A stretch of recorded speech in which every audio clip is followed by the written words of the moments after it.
Ok, no te preocupes, Morena. Si no tienes micrófono, cualquier cosa o pregunta me puedes escribir por chat. No hay drama. Hola, Rocío, Matías.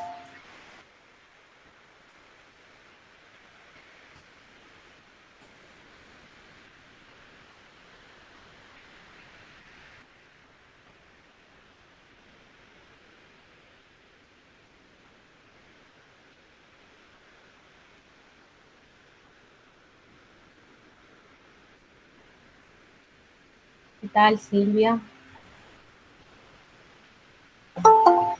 Hola, profe. Muy bien. ¿Cómo va? Bien, me alegro. Hola, Lucía. Vamos.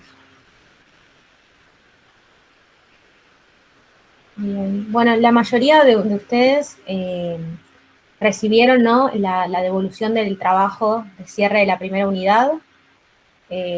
Si hay alguno que tenga alguna pregunta o que si no lo pudo hacer por alguna situación y no lo mandó y quiere realizarlo, me escribe por privado y lo vemos, me escribe por mail. Eso, si bien, a ver, era obligatorio, la idea es que lo puedan hacer porque era como poner un poco en práctica conceptos teóricos de toda esa primera unidad que repasamos en la última clase sincrónica. No tenía nota en sí, por eso eran solo comentarios, ¿no? En pos de que puedan mejorar o conceptos que por ahí no interpretaron tan bien, pero no se preocupen. Si hay algunos que les marqué más cosas o menos, no es que tienen que volver a hacerlo ni nada. Lo que sí es obligatorio, y hoy les voy a explicar en detalle, es el parcial o la evaluación formativa de la próxima clase, ¿sí? Del viernes que viene. Eso es obligatorio y tienen que aprobarlo, ¿sí? Va a haber dos instancias principales de evaluación formativa. Si ustedes que no tienen nota, sino que tienen aprobado o desaprobado.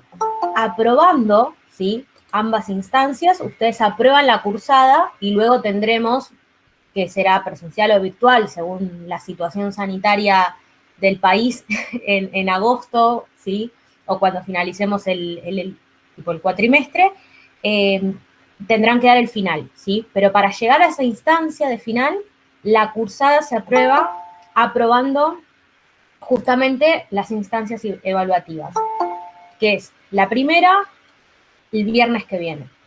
Sí, esto era algo de lo que habíamos comentado en la última clase. Morena. Profe, una pregunta. Sí. El horario de la evaluación y es por el campus, ¿no es cierto? No, sí, el horario es este mismo, el viernes que viene. Y la evaluación, los que estén presentes, les voy a, o sea, en los mails que ustedes tienen en el campus, que dijeron, ¿no?, que son sus mails, algunos tienen Hotmail, Gmail, demás, es un formulario de Google, ¿sí? Entonces, lo van a recibir en sus mails, o yo les voy a pasar el link por acá también, lo abren en su computadora y lo completan, ¿sí?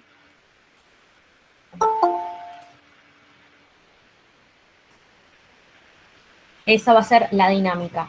Y los que estén presentes ese día, es decir, si alguno no está presente, no va a recibir el examen porque es justamente sincrónico. Probablemente la segunda instancia sea, digamos, no sincrónica, pero eso lo vemos más adelante. Por ahora, esta primera evaluación va a ser así. Y, perdón, estaba leyendo el comentario de Morena.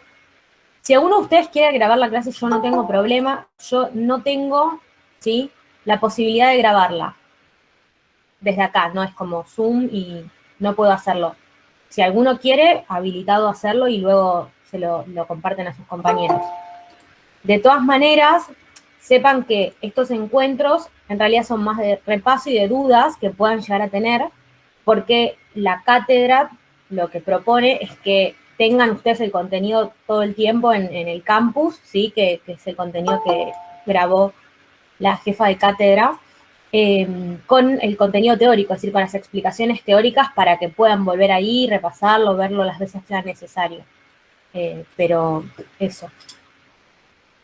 Así que para los que se sumaron recién, les estaba comentando el tema del examen, que es el próximo viernes, que va a ser de manera sincrónica, van a tener 1 hora aproximadamente para resolverlo.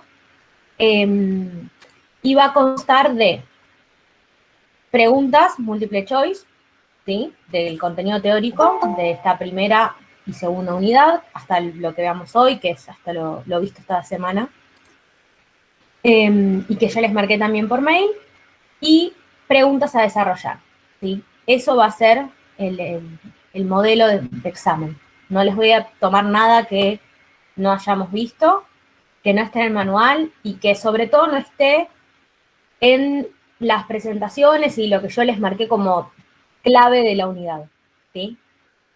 Con eso, siempre, por supuesto, vayan al manual, lean el material. Si surge una pregunta en la semana, me escriben por mail, les responderé lo más exhaustivamente posible para que quede claro, pero va a ser eso el examen. Y van a tener aprobado, desaprobado, si recuerdan que no tiene nota. ¿Hasta acá alguna pregunta?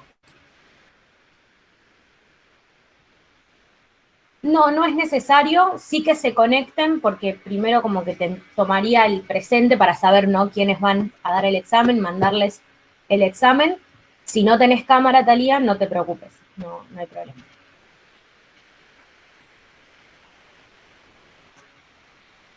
Hasta acá entonces estamos bien.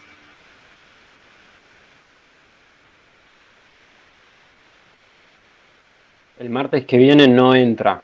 Lo que suban el martes que viene no entra, No. Entonces. No. Perfecto. Hasta, por eso yo les marqué, viste, las páginas del manual, que yo después, cuando les explique por mail esto mismo, de la modalidad de examen, el link y demás, se los repito, pero sería casi completa la unidad 2. Pragmática lingüística no entra, que eso lo van a subir el martes. Eso no. Bien. Entonces, si hasta acá estamos bien y no tienen ninguna pregunta, paso a presentarles y hacer principalmente, bueno, que hagamos este repaso de la segunda unidad, que ustedes me vayan diciendo, ¿no?, las consultas que tengan o que vayan o que surjan. Espérenme un segundo.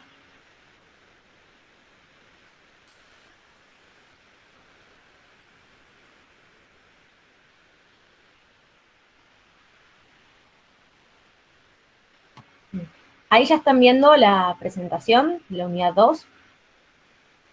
Sí. Sí, se ve. Gracias. Sí, profe. Bueno, en la unidad 2, ¿qué vamos a ver? Yo todavía no lo veo, profe. A ver, un segundo.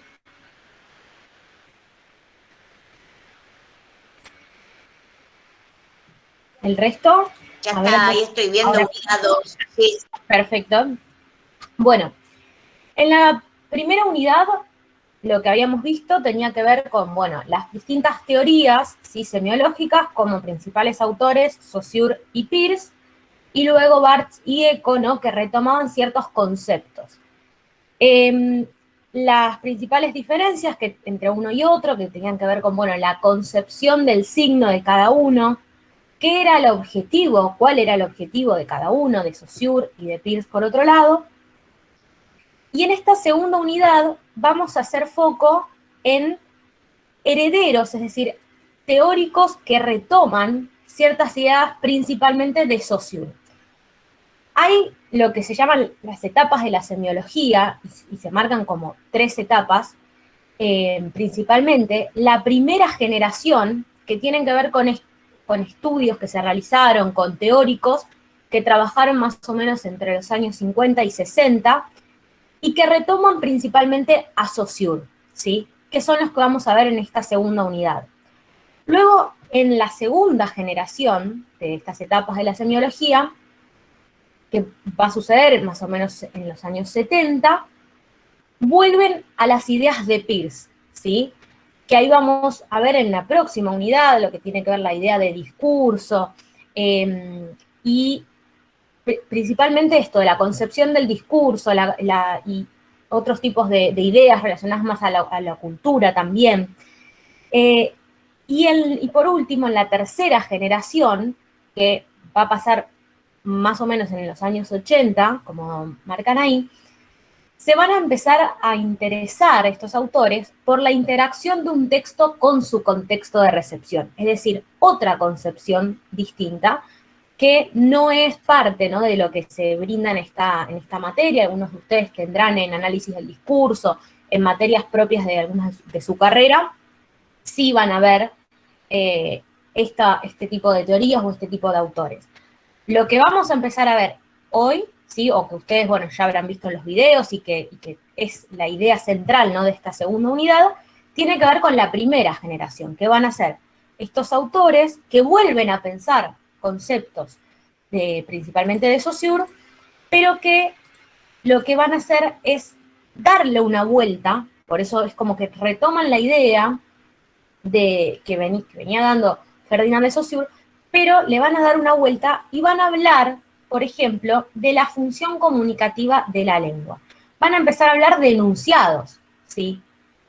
No todavía de discursos, que son los de segunda generación, pero van como un paso más a lo que había planteado Saussure, con, bueno, la idea de la lengua, la idea del signo, ¿sí?, el signo lingüístico, pero empiezan a verlo un poco más en uso, ¿sí? Por eso lo de función comunicativa.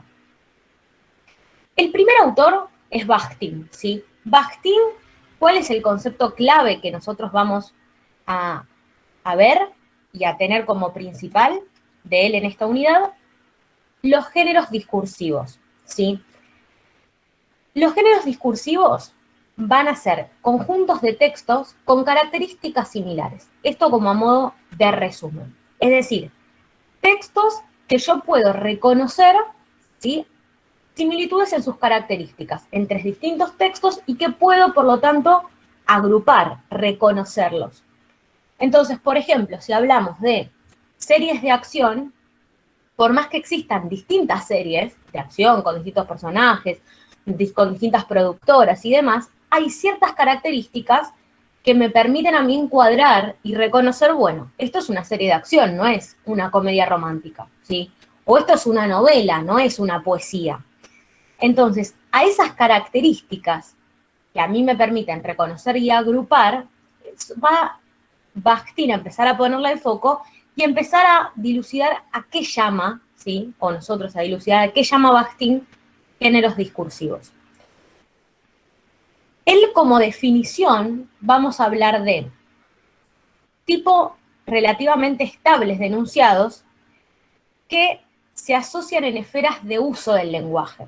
Es decir, hay una puesta en marcha de ese lenguaje que yo puedo asociar a una esfera particular y por lo tanto decir este enunciado que es más o menos similar a otros enunciados que se dan en esta esfera. Entonces, de esa manera yo puedo reconocer, por ejemplo, si hablo de novelas románticas o si hablo de novelas bélicas, ¿sí? Hay ahí ciertos parámetros que son parecidos y otros que son distintos. Él va a empezar a reconocer que cada contexto tiene sus propios géneros discursivos, ¿sí? Cada contexto, vamos a hablar de, por ejemplo, un contexto social, ¿sí? Nosotros vamos a tener ciertos géneros que pueden estar, por ejemplo, dados en cuanto a lo académico, ¿sí?, que puede ser un contexto. Va a haber ciertos géneros discursivos como puede ser una clase o puede ser una conferencia, una clase magistral, es decir, son discursos, son géneros discursivos, mejor dicho, en donde aparecen ciertos enunciados con características similares. Y a estos tipos de enunciados, él va a decir, hay dentro de estos géneros discursivos, géneros simples y géneros complejos. Los simples van a estar asociados a la oralidad, ¿sí?, y al contacto principalmente cara a cara. por ejemplo, lo que tiene que ver con una conversación. Entonces él a eso va a decir, bueno, es un género discursivo simple. En cambio, un género discursivo complejo tiene dentro a varios géneros simples, ¿sí? Es decir, por ejemplo, si yo pienso en una novela, ¿sí? Podemos decir, bueno, es un género discursivo complejo, porque dentro pueden aparecer otros géneros, como puede ser la conversación o la réplica de una conversación. O si pienso en una novela televisiva, ¿sí? Puede en algún momento aparecer algo relacionado a una ponencia, ¿sí? O a una conferencia, y en otro momento a una conversación oral, simple, y en otro momento a transmitir una información como puede ser un noticiero, ¿sí? Dentro de un marco como más grande. Entonces, género discursivo van a ser conjuntos de textos con características similares, que Bakhtin va a definir como tipos enunciados relativamente estables asociados a esferas de uso del lenguaje, es decir, al lenguaje un poco puesto en acción, no analizado como en un, podemos pensar, en un laboratorio, como otro autor puede ser, y que más adelante vamos a ver el proceso de la comunicación, que está así como tomado más estructurado, él lo pone más, bueno, puesto en marcha, lo que verdaderamente sucede, ¿no?, con el uso.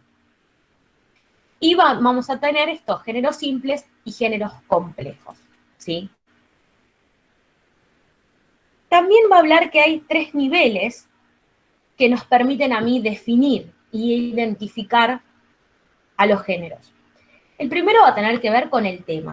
El tema va a ser aquello de lo que habla ese texto, a lo que se refiere, ¿sí?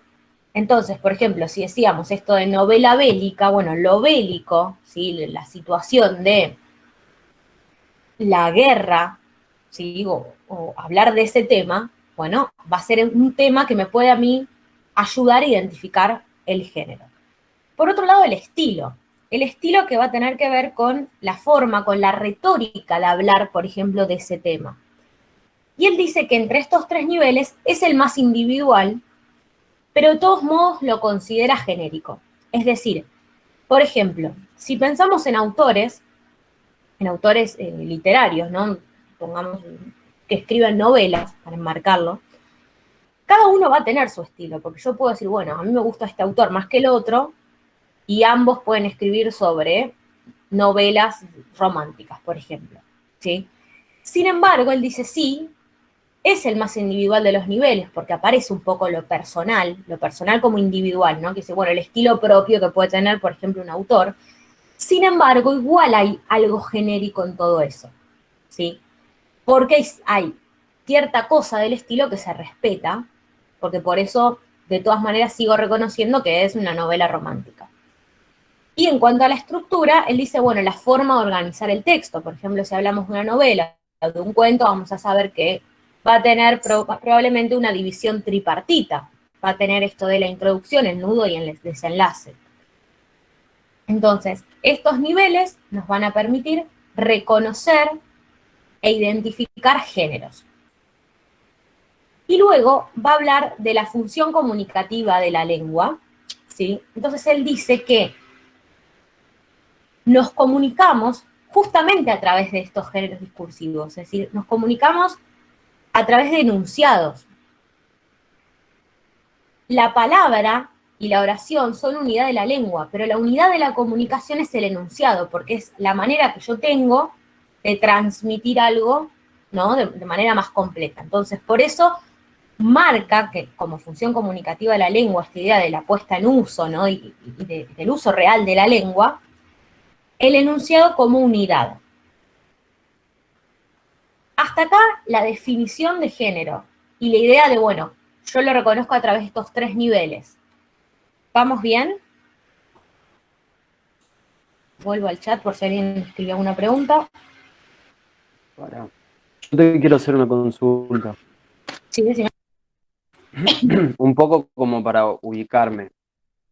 Entre los ejemplos que vos diste recién, ¿es indiferente lo que está hablando Bakhtin sobre sea un texto literario o sea escrito? lo que yo leo, lo que yo hablo o lo que me dicen a través de una televisión? O sea, no importa el canal, es indiferente. ¿Se entiende? Claro, sí, sí, sí. El haber va a marcar distintos géneros, pero en ambos podés reconocer esto del uso de la lengua. Sí, es indiferente. O sea, vos podés marcar como un género discursivo, o sea, mientras cumpla, ¿no?, con estas características y lo puedas como entender de esa manera, podés ejemplificar con algo audiovisual o podés ejemplificar con algo escrito o la oralidad. Van a conformar distintos géneros. ¿Se entiende? Sí, Bien. perfecto eso entonces. Y Sí, sí. pregunta, Saussure. Saussure no se refiere a indiferentemente todo, ¿o sí? Él me parece que se refiere más que nada a la lengua, a la oralidad, ¿o no? A ver, Saussure se refiere al sistema, ¿sí? Y menciona lo del habla, pero es Sí, como que se queda ahí. Entonces, estos autores, y en este caso Bakhtin, retoma eso como, bueno, como puntapié y va más allá, porque dice, bueno, ¿esto cómo se usa? Por eso aparece lo de la función comunicativa. Saussure no habla de esto de los géneros, no, habla como más de no, la no, idea eso está del claro, sistema, sí. sí, como si fuera más, en lo que yo decía recién burdamente, de laboratorio, sí, como él analiza y habla del signo lingüístico, hace como muy foco en el signo lingüístico y demás. No habla de géneros discursivos Saussure. Bien, pero está bien. Pero pregunta, como para definirlo, solo tenerlo un poco más claro. Saussure se refiere al signo lingüístico, ya sea hablado como escrito, y punto. O no, escrito tampoco. No, No sí, se sé si me refiere a tanto explico. hablado como, sí, sí, sí. A ver, él habla Ok, del signo lingüístico y habla de la lengua como sistema y habla de, para él el habla lo ubica en un lugar más de uso individual, entonces no hace foco en eso. Se va como más a lo abstracto del sistema y cómo nosotros adquirimos, y ahí habla de la oralidad, ¿sí? Eh, con esto de la huella que nosotros a través de el habla empezamos a adquirir el sistema y demás. Pero no hace foco en esto de la división entre... No le interesa mucho analizar, igual, ¿sí?, lo escrito sí, del te escucho. oral. Sí, decime. No, no, que igual hay una diferencia de años en las cuales debe haber cambiado un montón de Sí, cosas. sí, sí, sí. Aparición seguramente de la televisión y un montón de cosas que hay hoy que por ahí no estaban con Saussure, que por eso no le dio importancia. Entiendo Exacto. por ahí también. Sí, pensá que Saussure es principios del siglo XX y estos autores ya estamos Por hablando eso. de los 50 en adelante, 50, 60, entonces ya imagínate, era otro mundo Sí, en sí, cuanto a sí, los sí. medios y todo. Bien. Con lo último que dijiste, si querés repetirlo un poco más detallado, el tema de la unidad, el hecho de que el enunciado sea la unidad del lenguaje, ¿puede ser? Sí. ¿Se dice así? Acá, De, sí, lo que dije es que el enunciado como unidad de la comunicación, de la comunicación. Ok. porque para Porque yo me había confundido, pero me parece que es adelante. Entonces, cuando habla de la unidad y también de la oración y palabra comunidad, creo que es del texto, pero me parece que es más adelante. Me estoy mezclando yo. sí, ¿O y no? después vamos a ir directamente a ver texto, ¿sí? Sí, Eh, sí.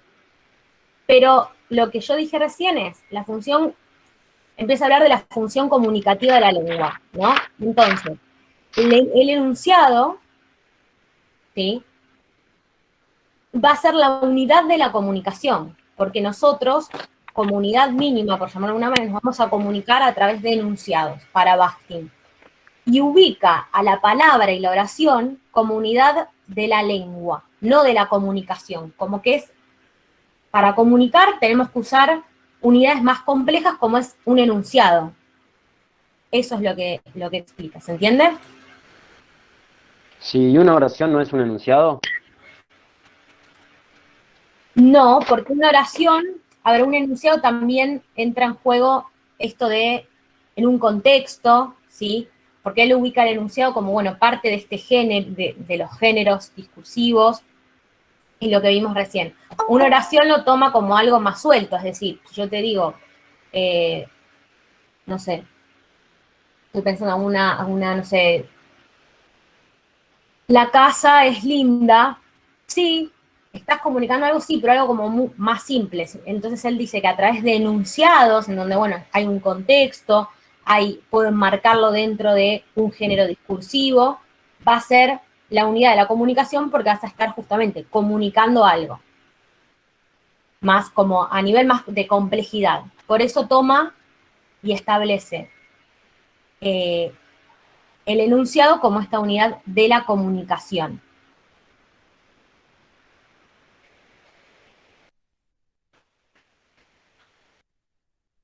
Sí, la oración también depende del contexto, ¿o no? Claro, pero cuando ya interviene un contexto, es decir, vos lo ubicás él dice la oración como suelta, ¿sí? Cuando vos ya lo ubicás en un contexto, ya adquiere más la idea de enunciado, que lo vamos a retomar con Benveniste, que es un enunciado y la enunciación. Y ahí va a quedar, me parece, más claro de por qué. Bueno, ¿vale?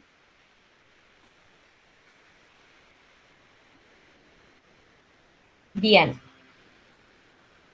Rasgos constitutivos del enunciado, ¿sí? Va a hablar de 3 rasgos que van a tener que ver con la característica propia de los géneros también. Entonces él va a hablar de intertextualidad, que es, bueno, yo puedo vincularlo a otros enunciados anteriores también, ¿sí? Como si fueran eslabones, y no son producciones aisladas. Y ahí está el punto en una oración, yo sí puedo tener una oración y que sea una oración aislada. Sin embargo, como un enunciado, cuando yo hablo de un enunciado, y aparece esta idea de intertextualidad, puedo estar retomando enunciados anteriores, ¿sí?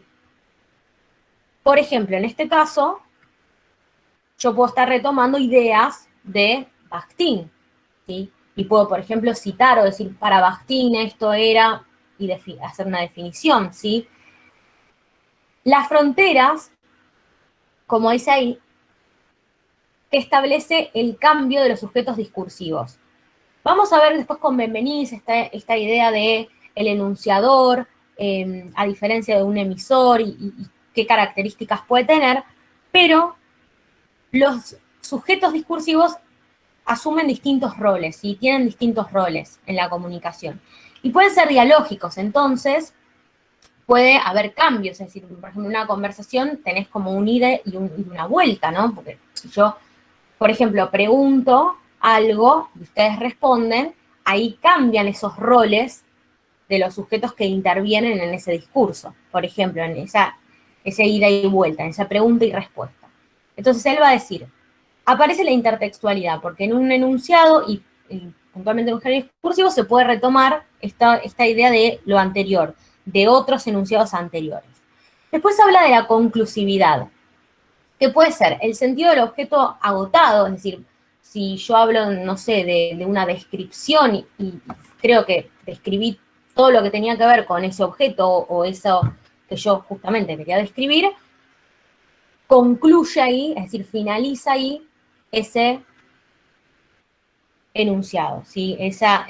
La conclusividad se da porque, bueno, se cierra. También aparece esto de la voluntad o la intencionalidad. Nosotros podemos decir, bueno, la clase, si fuera presencial, dura 4 horas o son 2 clases de 2 horas, cuando finaliza eso por la voluntad o la intencionalidad, finaliza, así se le da un cierre. También, y en esta misma línea, lo de las formas típicas o las formas genéricas, que por ejemplo pensamos en un programa que dura 40 minutos y finaliza. Es decir, hay una conclusividad en eso. Y luego también va a hablar de la actitud del hablante. Nosotros tenemos no solo lo que tiene que ver con el contenido, es decir, no solo aparece el contenido en el enunciado y el momento en el que yo lo expreso y cómo lo expreso, sino también la actitud evaluadora del hablante, es decir, desde qué punto de vista el hablante o el emisor de ese discurso, es decir, como el que está llevándolo a cabo, cómo lo hace, ¿sí? Desde dónde lo cuenta. Entonces, esto él lo va a marcar como características o como rasgos. La intertextualidad y las fronteras que puede haber en los cambios de esos sujetos discursivos. También la conclusividad, es decir, que tienen un cierre, que tienen un fin. Y la actitud del enunciado hacia el hablante mismo. Es decir, la actitud no solo desde el contenido, sino también la actitud evaluadora de ese hablante. De acá lo imprescindible es que quede claro qué es un género discursivo, que queden claro el tema de los niveles, ¿sí? Eso de Bakhtin, como que se interprete a qué llama Bakhtin un género discursivo y cómo los puedo identificar, ¿sí? Después, esto que les mencioné recién del tema de los rasgos. También hay una corriente, ¿no?, que tiene que ver con la lingüística textual, que son varios autores que empiezan a entender qué distintos, o sea, cómo son esos distintos tipos de textos que utilizamos para comunicarnos. Entonces van a tomar como objeto de estudio el texto en sí. Pero ahí van a empezar a ver qué es, perdonen, acá estoy. Van a empezar a ver qué es un texto primero, es decir, van a definir qué es un texto primero. Y van a decir, bueno, el texto es la unidad lingüística comunicativa fundamental. ¿Por qué fundamental? Porque, bueno, a través de texto justamente nosotros nos comunicamos. Y es la manera que tenemos de comunicar cosas, de comunicarnos con un otro. Y va a decir que el producto de la actividad humana es el texto, que siempre está ese carácter social, esa idea de lo social. Cuando habla de cierre semántico y cierre comunicativo, lo que hablamos es la idea del cierre como de lo que estoy contando y de lo semántico a nivel del sentido, ¿sí? Presenta, como dice, coherencia profunda y coherencia superficial, debido a que aparece esta intención comunicativa, ¿no?, de crear un texto íntegro. Y ahora vamos a ver que las propiedades textuales, la coherencia es clave, porque si un texto no es coherente, no es un texto. Aparece en esta idea de los conjuntos de reglas, ¿sí?, y el sistema de la lengua, que eso va a tener que ver también con la cohesión, y el carácter social, comunicativo, estructurado y pragmático. Pragmático tiene que ver con el uso, ¿sí? Y la estructura, bueno, la estructura propia del texto, que según los tipos de texto seguirá una estructura u otra. Cuando hablamos de coherencia, tiene que ver con la lógica, ¿sí? La lógica interna de un texto. Si yo empiezo a contar un cuento fantástico, y en el medio aparece una lista de un supermercado, bueno, ese texto no tiene coherencia, es decir, no sigue, nosotros diríamos, no sigue un hilo. Entonces, esa coherencia desde la lógica interna de lo que yo quiero, por ejemplo, contar, o estoy como lector leyendo o recibiendo un texto y en el medio pasan cosas y digo, esto no es coherente, ya pierde la característica, ¿sí?, o mejor dicho, pierde la idea de que es un texto, si no es coherente. Entonces, como principal, la coherencia. Después vamos a hablar de la cohesión, que es, un texto tiene distintas partes. Podemos estar hablando de una introducción, un desenlace, por ejemplo, ¿no?, como división clásica tripartita, pero también el texto va a tener palabras, va a tener oraciones, voy a tener que respetar, si hablamos de textos escritos, ¿no?, signos de puntuación, voy a tener que usar comas, puntos seguidos, mayúsculas, minúsculas, según corresponda, según sea, estoy mencionando un nombre propio, el nombre, no sé, de un lugar, lo voy a poner en mayúscula, y voy a seguir ciertas reglas La cohesión va a tener que ver con eso, sobre todo con la puntuación, pero también va a tener que ver con, por ejemplo, la repetición de palabras, de poder usar sinónimos para que no me quede un texto repetitivo, poder usar hipónimos e hiperónimos, y distintas herramientas que voy a tener para que la vinculación en ese texto, más allá de la coherencia y de esa lógica interna que voy a respetar, también tenga, digamos, un sustento en la cohesión, en cómo lo voy contando. Y también la intencionalidad, que va a ser el fin. Lo que quiero yo como emisor de ese texto lograr, si yo quiero informar sobre algo, si yo quiero argumentar, convencer sobre algo, ahí cambia la intencionalidad, qué es lo que busco, qué es lo que quiero. Entonces, estas tres primeras propiedades textuales, coherencia, cohesión e intencionalidad, van a estar a cargo en algún punto del emisor. Es decir, van a ser responsabilidad del que está llevando adelante este texto. Luego, va a haber como propiedad textual la informatividad, es decir, el grado de información que yo estoy brindando. Si es muy básico, yo puedo perderlo en algún punto al receptor de ese mensaje, ¿sí? Porque, ¿qué puede suceder?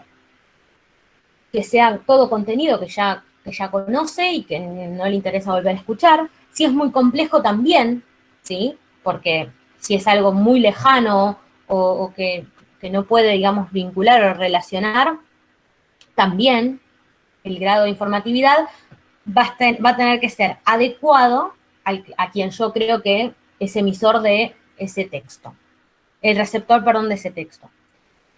Después va a aparecer también la aceptabilidad, que es el grado de cooperación que yo voy, mejor dicho, que el receptor esté dispuesto a dar, que yo voy a esperar como emisor, ¿no? El grado de aceptabilidad es, bueno, si, por ejemplo, no quieren alguien escuchar, bueno, ahí ya se pierde, ¿no? En algún punto, ese grado de aceptabilidad. Cuán abierto esté ese receptor a escuchar o a leer, ¿sí? Algo. La intertextualidad, retomando lo que mencionaba recién, siempre que hablemos de intertextualidad y aparece mucho en esta unidad, es la relación entre dos o más textos. Como un texto puede aparecer en otro a través de una cita, directa o indirecta, entre otras formas, ¿sí? Pero la relación entre un texto y otro texto es parte también de las propiedades textuales. Y, por último, la situacionalidad, que es nada más y nada menos que el contexto. Entonces, todas estas propiedades textuales, que son 7, van a ser justamente propiedades o características que van a tener que estar, ¿sí? Y que aparecen, ¿no? De una manera u otra, en un texto para que sea considerado como tal. Y el texto en sí, vamos a estar hablando de la unidad lingüística comunicativa fundamental. A partir de la idea de texto, esperen que estoy aceptando a alguien.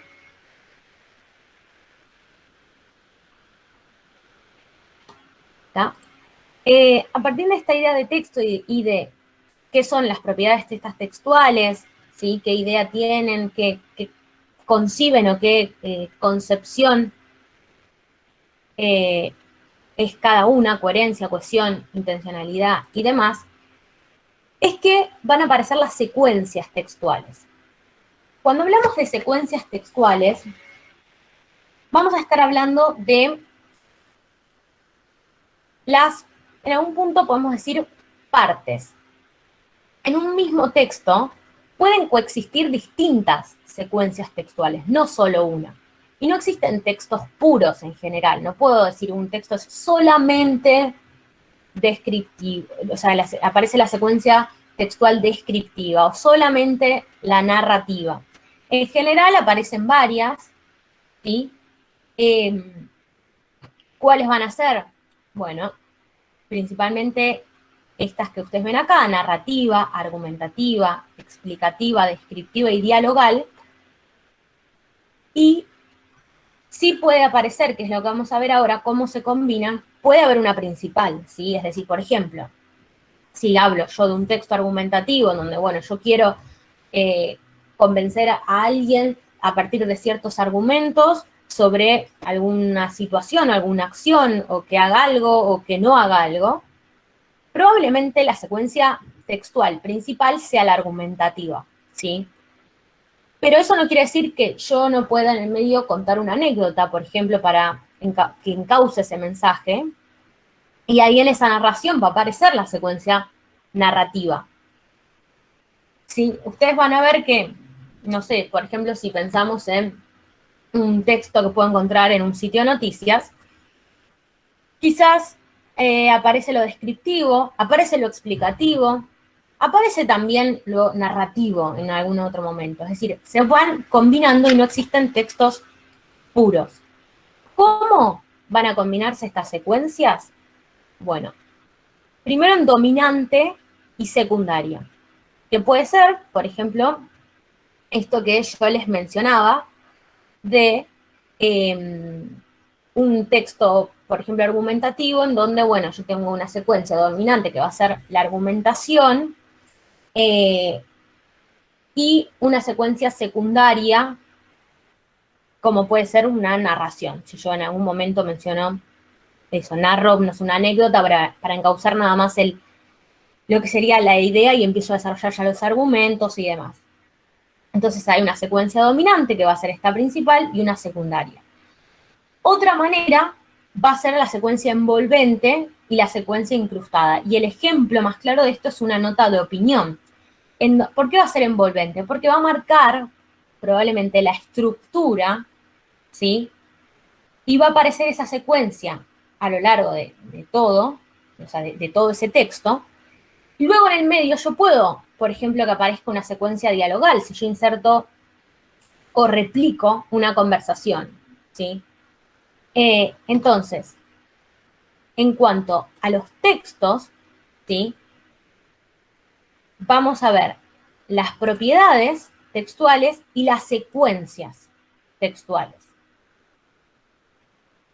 Esto sería, digamos, lo principal de este tema, ¿sí? Secuencias textuales, en donde ustedes lo que tienen que quedar claro es que nunca van a aparecer textos 100% puros, siempre van a aparecer combinados con otro en mayor o menor medida, secuencia, combinados con otros, no con otro texto, perdón, sino con otra secuencia textual, y estas propiedades que se van a ir respetando. Ahí leí la pregunta de Morena, que decía si esto lo plantea Bakhtin también. Como yo les mencionaba, la corriente de la lingüística textual aparecen varios autores, no es Bakhtin directamente, lo de Bakhtin era lo que vimos antes de lo de los géneros, aparecen distintos autores, no hay, digamos, uno en particular, como por eso no dije, bueno, esto es de tal, sino que tiene que ver como una corriente que empezó a ver esta cuestión de la definición del texto y las propiedades, secuencias y demás. Luego sí aparecen en los años, ya hay más, en los años 60, Roman Jakobson, ¿sí?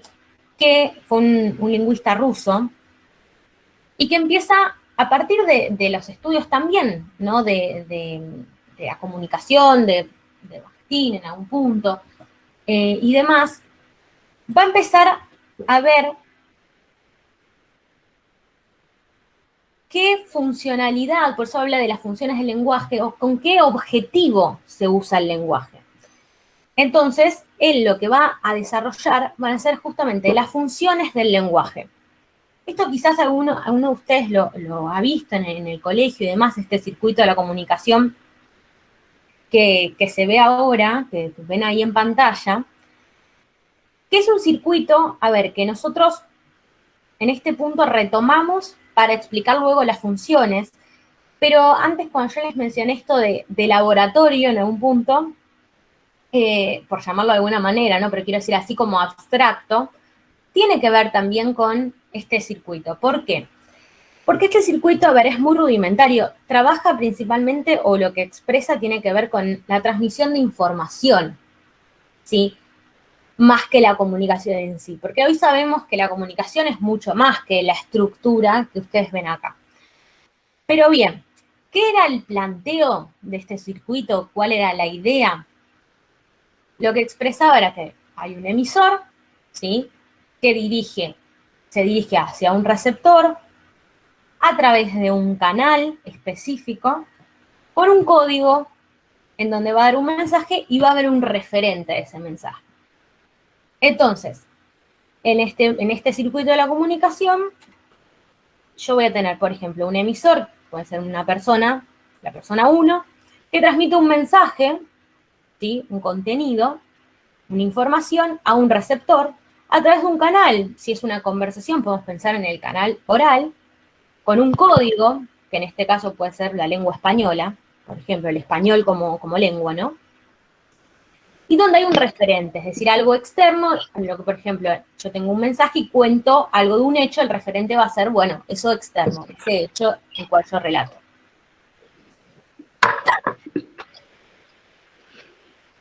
Entonces, este circuito de la comunicación, que bueno, que es rudimentario, pero lo retomamos para explicar lo siguiente, sepan que si bien se llama y se denomina circuito de la comunicación, tiene que ver principalmente con esto de la transmisión de información. Entonces, lo que hace Jacobson va a ser, a partir de este circuito, empezar a... Hagan mi tarea. Perdón, ¿hay una pregunta? Les decía lo de Jacobson. Va a empezar a identificar con qué funciones se usa el lenguaje, con qué fin, ¿sí? Se usa el lenguaje. Y propondera una intencionalidad, ¿no? Del lenguaje sobre otra. Es decir, él lo que empieza a ubicar acá es, en tal función lo que predomina es una de estas partes del circuito. Por eso recién les presenté el circuito para pasar luego sí a las funciones de Jacobson. Él lo que va a decir es, en este mismo circuito de la comunicación, él empieza a establecer las funciones del lenguaje. Va a marcar como función expresiva a la función en la que o sea, tiene más importancia, por llamarlo de alguna manera, el emisor. ¿Y por qué? Porque va a ser una función que va a hablar del punto de vista de ese emisor, ¿sí? Voy a usar al lenguaje para hablar del punto de vista de ese emisor, de los sentimientos de ese emisor, de lo que piensa ese emisor. Entonces, en los textos o en donde yo vea que ocurre eso, la función principal va a ser la expresiva, ¿sí? Después tenemos la conativa, que la conativa, algunos autores que retoman a Jacobson van a hablar de directiva, por ejemplo. La función conativa tiene que ver con poner el foco o el ojo en el receptor de ese mensaje. ¿Qué discurso, por ejemplo, es muy claro la función conativa del lenguaje? Por ejemplo, el discurso publicitario. Porque ¿cuál es el objetivo con el cual se está usando el lenguaje ahí? Convencer al otro que compre mi producto, que compre mi servicio, que consuma algo o que no consuma algo. Entonces, ahí por eso el elemento que va a preponderar va a tener que ser el receptor, cuando hablo de la función conativa. Cuando hablo de la función referencial, lo que predomina es el contexto. Entonces, en ese caso, podemos pensar en un texto, por ejemplo, informativo, ¿sí? En un texto informativo, una noticia, la función que aparece es la función referencial, que tiene que ver con el contexto. Luego vamos a tener la función fática, que es cuando yo uso el lenguaje para corroborar que el canal de comunicación esté abierto, para abrir o cerrar el canal de comunicación. Por ejemplo, si yo les pregunto, ¿me escuchan? estoy chequeando que el canal esté abierto. En ese me escuchan, en esa palabra o en esa frase, yo hago una función o utilizo el lenguaje con un fin de chequear esto, de que el canal de comunicación está abierto. O cuando empezamos una conversación, nos despedimos y demás, en esos contextos, ¿sí? En esos momentos, hago una función, o la función que predomina es la fática. Luego vamos a tener la función metalingüística, que es, y lo que predomina, como ven acá, es el código, porque es cuando el lenguaje habla de sí mismo. Es decir, si yo, por ejemplo, defino qué significa la palabra computadora, entonces digo, computadora, aparato electrónico que sirve para bla, bla, bla, esa definición de la palabra, ¿sí? O si yo pregunto, ¿qué significa mate? Entonces, le explico qué es la palabra mate, ¿sí? Qué significa ese concepto. Ahí hay un uso y una función del lenguaje que tiene que ver con lo metalingüístico, con el código, hablando del código mismo. Por ejemplo, si pensamos en un diccionario, el diccionario es como por excelencia el ejemplo de la función metalingüística, porque yo tengo palabras que conforman esa lengua, ese idioma, y definiciones que me ayudan a mí a entender qué significa cada una de esas palabras que aparecen en ese diccionario. Y por último, y lo dejé para lo último porque es un poco lo que lleva a Jacobson a hacer toda esta descripción y hablar de las funciones, tiene que ver con la poética. La poética va a ser centrada en el mensaje porque justamente él habla de que la función poética es cuando aparece lo estético, ¿no? Del uso de la lengua, es decir, del uso el lenguaje de una manera estética, con cierto criterio, ¿no? De la belleza.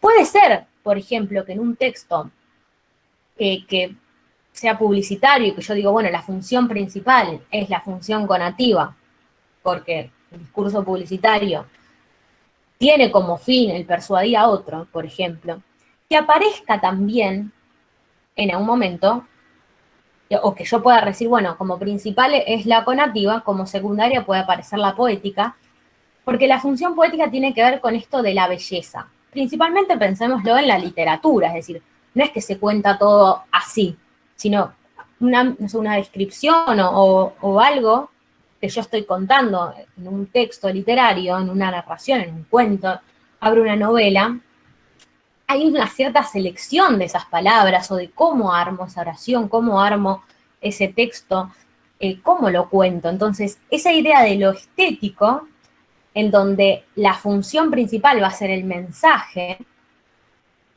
ahí aparece esta función poética del lenguaje según Jacobson, ¿sí?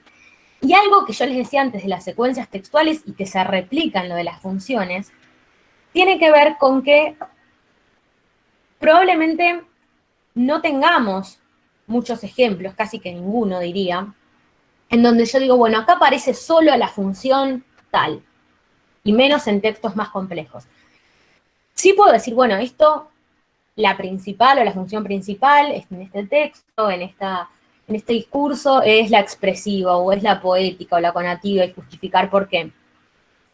Pero probablemente en algunos momentos, por ejemplo, puede aparecer también la fática, o puede aparecer la referencial, ¿sí? Es decir, probablemente podamos identificar como, bueno, la principal es la función tal, y como secundaria puede aparecer una otra. Es decir, en general no hay ejemplos, ¿sí? O no vamos a, si nosotros, no sé, abrimos un diario y buscamos ahí noticias, por más que una noticia, ¿sí? A nivel, una noticia pura, noticia, ¿no? Como en donde no hay opinión, porque la noticia tiene que ver con, bueno, con la transmisión de esa información y demás. Yo digo, bueno, esto como ejemplo de la función principal va a ser la referencial. Sin embargo, si en el medio de esa noticia hay una definición, aparece ahí también lo metalingüístico, o hay, no sé, y en caso de la fática siempre es mucho más fácil verlo en lo oral, porque es donde hacemos el chequeo, pero también al abrir un canal de la comunicación, por ejemplo, en un cuento y sabemos que empieza con había una vez tal cosa, ahí hay un uso de esto, de abrir el canal, de empezar a contar algo.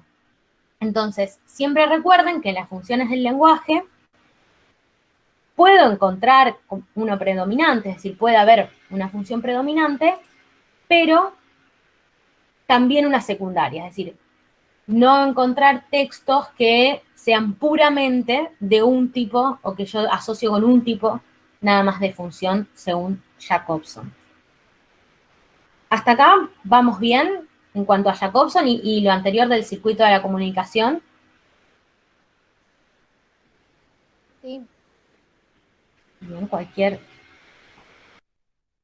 Sí, podemos hablar de que las funciones se combinan igual que las secuencias, entonces. Exacto, muy bien. Sí, sí, Profe, sí. ¿me podrías repetir lo de la función explicativa? Expresiva. Expresiva, sí, por favor. Sí, ningún problema. La expresiva pone el foco en el emisor. ¿Por qué? Porque vamos a estar hablando, por ejemplo, de... A ver, te lo muestro con un ejemplo. Una carta de amor, en donde alguien le habla al otro, ¿sí? De sus sentimientos amorosos. En ese caso, el expresar esos sentimientos, es decir, el volcar en un texto, ¿no? Estos sentimientos de ese emisor, ahí aparece como principal la función expresiva, ¿sí? Porque el principal, justamente, va a ser este punto de vista, en este caso va a ser los sentimientos de ese emisor. Entonces, cuando hablamos de la función expresiva, lo que decimos es que el que predomina, el elemento que predomina es el emisor, porque va a hablar de sus sentimientos o va a hablar de su punto de vista, ¿sí? También puede ser de su opinión sobre algo, y ahí no importa tanto ese algo que podría ser lo referencial, sino su punto de vista de eso. Entonces, en la expresiva en general expreso sentimientos, expreso puntos de vista, opiniones, entonces lo que predomina es ese emisor, ¿se entiende? Sí, profe, muchas gracias. Bien. No, por favor. Y a este circuito de la comunicación, ¿sí? Que yo les decía que tenía que ver más con una transmisión de información, tipo máquina que otra cosa, hay una autora que critica, ¿no? Puntualmente, ¿no? Esta idea de cómo se da esta formulación y el esquema en un punto de Jacobson y lo que él después define o analiza, ¿no? Con lo de las funciones, ella va a empezar a hablar de, a partir de esta reformulación, que la comunicación implica un esfuerzo tanto de producción como de interpretación. Entonces toma elementos, ¿no? Del esquema de la comunicación y empieza a hablar de codificación y de decodificación. Es decir, en donde yo para que se dé la comunicación necesito de ambos. Algo que en el esquema anterior, más plano, por llamarlo de alguna manera, no se tiene tan en cuenta. Es decir, no se tiene en cuenta. Es como que el foco está en general más puesto del lado del emisor y de la estructura y demás. Entonces, es muy interesante lo que ella plantea, porque va a hablar de esto, de dos procesos importantes ambos, la codificación y la decodificación, y a partir de ahí va a hablar de el emisor y el receptor, que los complejiza, porque hasta el momento es como que decían, bueno, emisor, receptor, mensaje, canal, referente, código, y no mucho más. Entonces, ella va a empezar a desglosar y a darle como la importancia, ¿no? A ambos, al emisor y al receptor, y empezar a indagar cómo es cada uno. ¿Qué va a empezar a decir del emisor? Primero que el emisor, una de las funciones tiene que ver con esta codificación. Hace un proceso de codificación para enviar un mensaje o para transmitir un mensaje. Sin embargo, en esa codificación que tiene que ver con el producir estos mensajes, ella dice, no hay un único tipo de emisor, sino que hay más de uno. Por ejemplo, si pensamos en los medios de comunicación, en donde yo puedo tener un emisor complejo, yo puedo estar viendo, no sé, pensamos un noticiero, ¿sí? A mí me habla un conductor y me cuenta algo, ¿sí? Entonces yo, bueno, el emisor es el conductor que me está transmitiendo un mensaje. Sin embargo, no es solo eso, porque lo que aparece también, y por eso es un emisor complejo, van a ser productores que también intervinieron en la codificación de ese mensaje, cámaras, una puesta en escena, es decir, empiezan a aparecer emisores que son complejos, es decir, que intervienen distintos tipos, ¿sí? En cada transmisión de ese mensaje, por llamarlo de una manera. Entonces, en esa codificación tengo un emisor complejo. Los destinatarios, ¿sí?, de ese mensaje, los que pueden ser los receptores de ese mensaje, también empiezan a complejizarse, porque ella lo que menciona tiene que ver con que puede ser el directo, ¿sí?, un receptor directo, pero también tengo receptores indirectos. Por ejemplo, si pensamos en el contexto de clase, yo entiendo que mis receptores de esto que yo estoy comentando, este mensaje, son los alumnos, los estudiantes de semiología, y que serían el directo. Sin embargo, ustedes están en sus casas, probablemente muchos no vivan solos, vivan con sus familias o demás. Entonces ahí, si alguien de esa familia está escuchando la clase o está viendo la clase, son emisores, son receptores del mensaje también, sin embargo son indirectos. No es mi destinatario, ¿sí?, o a quien yo pensé y quiero llegar con mi mensaje. Sin embargo, le llega el mensaje de todas maneras. Lo que también define es que dentro de estos indirectos, yo puedo identificar a los previstos y a los no previstos. Porque yo puedo tener como previstos a sus familias. No sé si uno tiene hermano o hermana. Y si un hermano o hermana está cerca de ustedes, digo, quizás puedo imaginar que sean previstos este receptor indirecto a un integrante de su familia.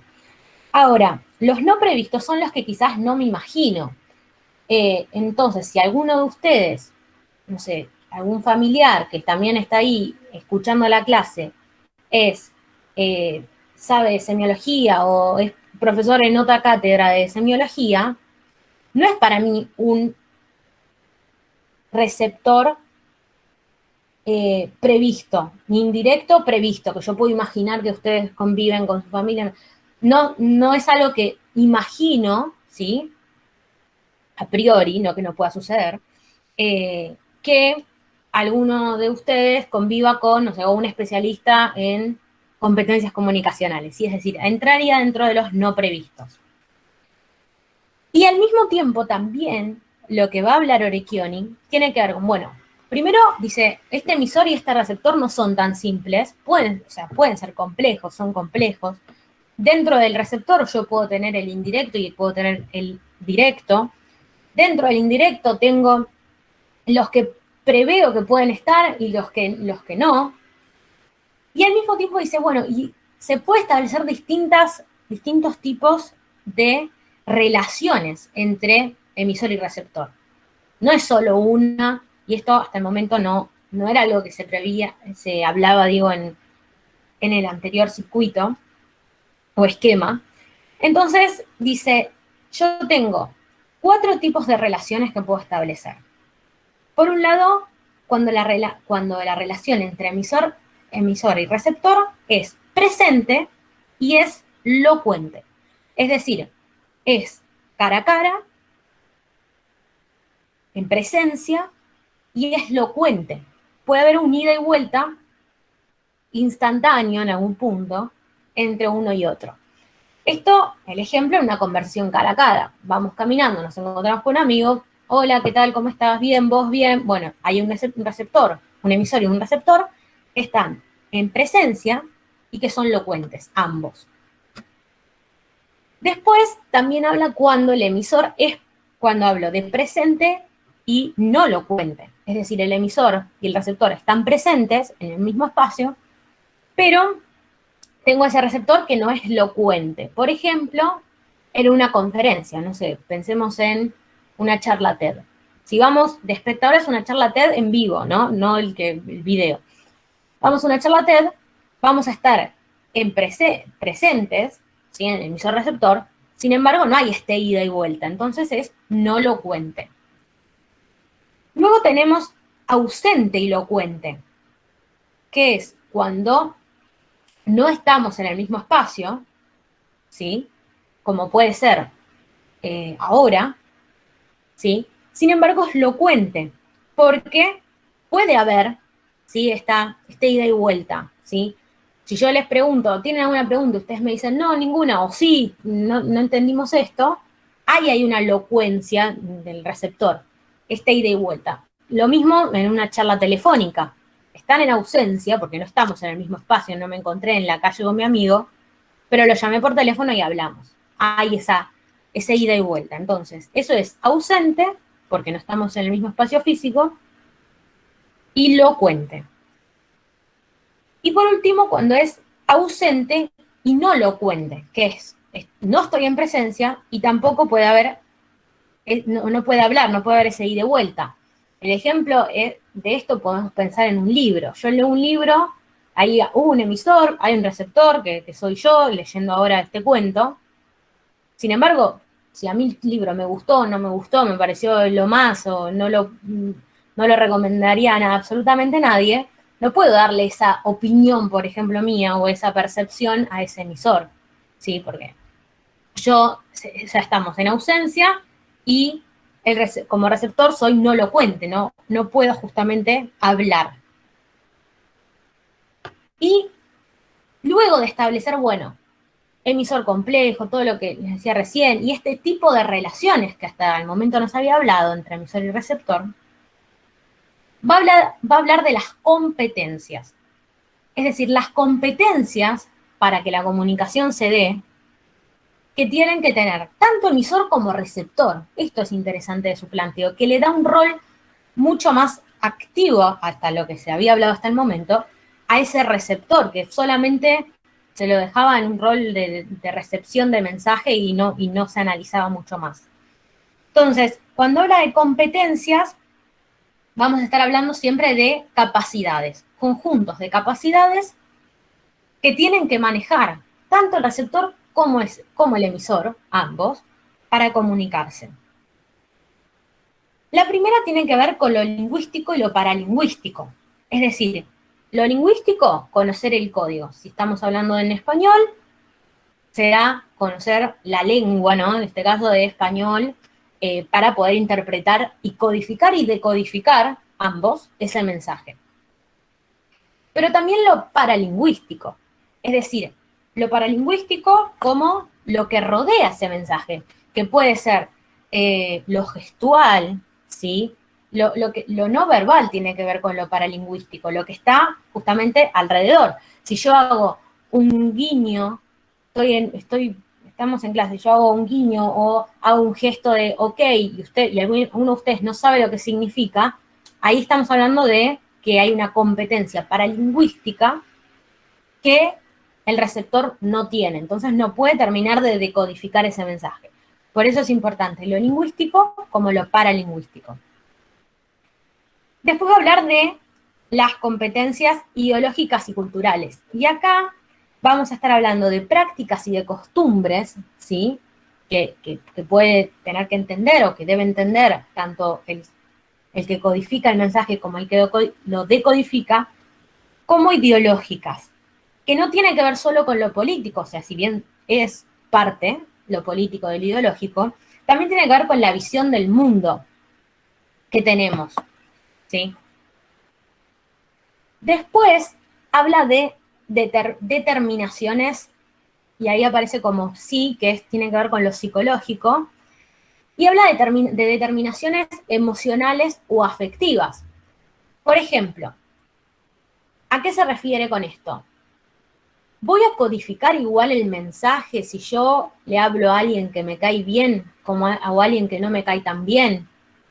Por ejemplo, si le hablo, no sé, a un niño, si le hablo a un profesor, es decir, eso también entra en juego, estas determinaciones emocionales y afectivas. Principalmente esto de, no sé si alguna vez les ha sucedido, pero a veces nos puede pasar que escuchamos a alguien que por X motivo no sentimos ese, no afecto, pero bueno, feeling, podemos decir, o cercanía, o no nos cae bien, y tomamos distinto, decodificamos distinto ese mensaje. Por eso lo toma como determinaciones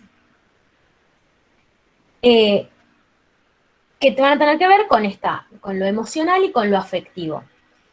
Y por último va a hablar de las restricciones del universo del discurso. Estas restricciones tienen que ver con adecuarse al contexto.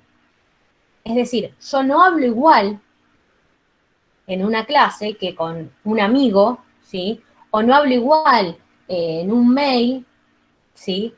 Si tengo que escribir un mail, o si tengo que comentarle eso mismo a la misma persona de manera oral, ¿sí? Me expreso distinto. Entonces, eso tiene que ver con el universo del discurso, con el contexto, me adecuo al contexto. Entonces, del emisor va a hablar del modelo de producción de mensajes, ¿no? En donde la acción principal tiene que ver con esta codificación, y en el caso del receptor va a hablar del modelo de interpretación, en donde la acción principal es decodificación de ese mensaje. ¿Sí? Entonces, esto que ustedes ven acá, este cuadro y demás, tienen que ver con las competencias comunicacionales de Orecchioni, que reformula este esquema que tan simple que parecía de la comunicación y dice, no, hay mucho más. Y empieza de cada parte de este sistema a analizarlo en profundidad. Y de ahí se ve la complejidad del emisor, la diversidad que puede haber del receptor, esto de las competencias, las determinaciones y las restricciones del discurso, del universo del discurso, ¿sí? Hasta acá, ¿cómo vamos? ¿Bien? Sí, se va Bien. entendiendo, profe. Perfecto. Bien. Y uno de los últimos temas, no el último, pero que aparece más o menos en la mitad de unidad, tiene que ver con los sistemas semiológicos. Los sistemas semiológicos tienen que ver con lo no verbal. Es decir, a priori vamos a hablar de lo no verbal, o más allá de lo verbal, mejor dicho. Entonces, sistema semiológico, lo que van a hacer va a ser un análisis principalmente Barthes y luego Benveniste, pero esta parte que vamos a ver primero va a tener que ver con Barthes, en donde vamos a tener sistemas semiológicos, ¿sí? En donde va a haber una división entre los que están compuestos por unidades significantes y no significantes. ¿Qué sería esto? En el caso de los significantes, a ver, yo tengo un sistema, pensémoslo como una cadena, ¿sí? Como una cadena que tiene distintos eslabones. Entonces, en sistemas donde la unidad es significante, en donde esos eslabones, esas unidades son significantes, podemos poner, por ejemplo, la lengua. Entonces, la lengua, yo pues sí, bueno, es un sistema semiológico, lingüístico, de Barthes, demás, en donde yo tengo unidades significantes, unidades que significan, ¿sí? Entonces, lo que se va a decir es que la lengua es semiótica, porque por un lado puede explicarse a sí misma esto de la definición, antes vimos lo metalingüístico. Yo puedo definir a un eslabón de esa cadena a través de la propia cadena, ¿sí? Con otras palabras, explicar lo que significa, ¿no? Un concepto. Y al mismo tiempo es semántica porque yo puedo construir enunciados para transmitir contenidos. Yo a partir del sistema de unidades significantes, que es la lengua, transmito, ¿sí? Contenidos. Por ejemplo, esto que estamos explicando con el uso de este sistema y de estas unidades significantes. Ahora bien, esto, digamos, tiene que ver, y ya habíamos visto, bueno, el sistema lengua, ¿no? Es decir, la lengua como sistema. Ahora lo que se empieza a ver también es que hay sistemas conformados por unidades no significantes, como puede ser la música, como puede ser la pintura, que, según lo que se plantea, no son capaces de significar por sí mismas. Es decir, hay como una interpretación que se va a hacer, y ahora vemos, o una relación que se va a establecer entre la lengua para ser explicado, o el lenguaje para ser explicado. Entonces, lo que se va a decir es que la primera diferencia que se establece entre estos sistemas semiológicos va a ser según estos dos tipos, según estas unidades que la conforman. Voy a decir sistemas semiológicos conformados por unidades significantes o por unidades no significantes. ¿Qué características van a tener los sistemas semiológicos? Voy a hablar primero de un modo de operación, o sea, un modo de operación que se dirige a alguno de los sentidos. Yo opera, es decir, yo percibo ese sistema a través de uno de los sentidos, como puede ser la vista, como puede ser el tacto, como puede ser el oído, por ejemplo, si hablamos de música. Entonces, los sistemas semiológicos tienen un modo de operación que involucra uno de los sentidos. Después tienen un dominio de validez, es decir, un entorno específico en el que se usa y en el que es válido ese sistema. Después va a tener un número y una naturaleza de los signos, es decir, los signos van a tener, que conforman el sistema, una característica particular y un número, ¿sí?, determinado. Por ejemplo, si antes pensábamos como sistemas, hablábamos esto de las unidades no significantes y la música, los signos van a ser las notas musicales, que son la cantidad que son, yo no conozco tanto de música, que son un número determinado, ¿sí?, que tienen una naturaleza propia. En ese caso el sentido que se involucra tiene que ver con el oído. El dominio de validez, bueno, podemos pensar en lo social en general, pero también en lo musical, ¿no? No sé, pensar en la música como ocio o en un ambiente específico, ¿no? Si hablamos de algún tipo de música particular. Y con un tipo de funcionamiento determinado, es decir, con una combinación de sonidos, por ejemplo, si seguimos hablando de la música, que permiten crear melodías, ¿sí? Entonces, ese tipo de funcionamiento también es propio del sistema. Entonces, yo tengo un sistema semiológico con 4 características principales. Por ejemplo, si hablamos y ahí ven un semáforo. Entonces, el semáforo podemos pensarlo como un sistema semiológico también. Tiene un modo de operación en donde involucra uno de los sentidos, que es la vista. Un dominio de validez, que podemos pensar en que tiene que ver con lo vial. No hay semáforos adentro de nuestra casa o en el medio del campo. Sí, tiene que ver con lo vial, que tiene que ver con un objetivo que puede ser ordenar el tránsito en lo urbano, ¿sí?, en un ambiente urbano. Es decir, hay un entorno específico en el que es válido este sistema semiológico. Yo tengo un número y una naturaleza de los signos.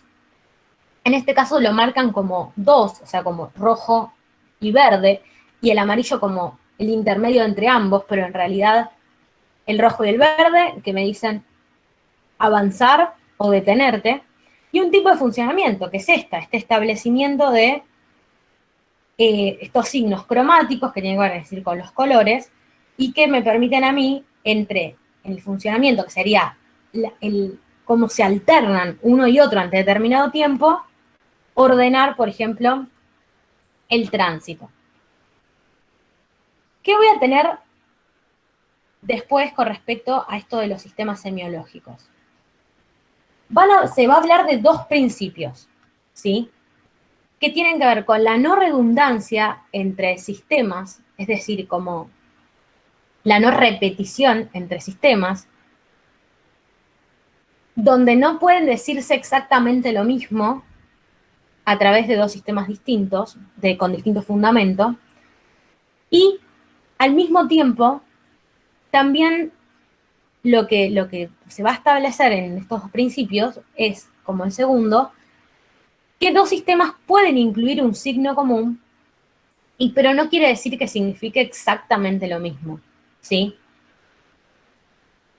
Porque va a intervenir, por ejemplo, la cultura. Por ejemplo, si hablamos de, si no me equivoco, daba el ejemplo del color blanco, el manual, en donde si pensamos a los colores, bueno, como un sistema no semiológico, en donde, por ejemplo, un color blanco en algunas culturas puede significar pureza, en otras culturas puede significar duelo.